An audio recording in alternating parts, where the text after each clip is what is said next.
지난번 의료 상황에 이어 이번엔 조금 더 현실적인 이야기입니다.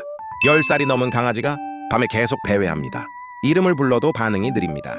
혹시 치매일까요? 같은 상황, 하지만 나라마다 대응은 다릅니다. 어떤 나라는 이미 관리 프로그램 안에 있고 어떤 나라는 문제가 생긴 뒤에 대응합니다.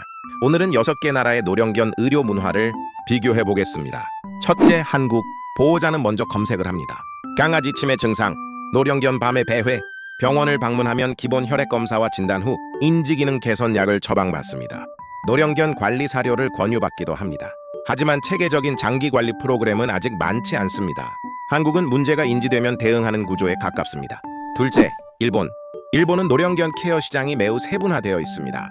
인지기능 개선 사료, 영양제, 환경 조정 가이드, 노령견 전용 용품까지 체계적으로 설계되어 있습니다.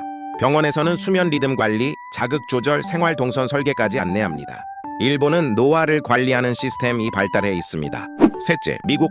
미국은 치매를 하나의 관리 대상 질환으로 봅니다. 약물 치료 외에도 행동 치료, 인지 자극 프로그램, 전문 상담이 존재합니다. 보험이 적용될 수 있으며 재활장기 케어 센터도 있습니다. 미국은 노령도 관리의 영역입니다. 넷째, 영국. 영국은 주치의 개념이 강합니다. 노령견 관리 프로토콜이 비교적 명확하며 보호자 교육 자료가 체계적입니다. 보험 활용도도 높은 편입니다. 영국은 제도 기반의 장기 관리입니다. 다섯째, 프랑스. 프랑스는 생활 속에서 자연스럽게 받아들이는 경향이 있습니다. 과도한 검사보다는 환경 안정, 정서적 교감, 생활 리듬 유지가 강조됩니다.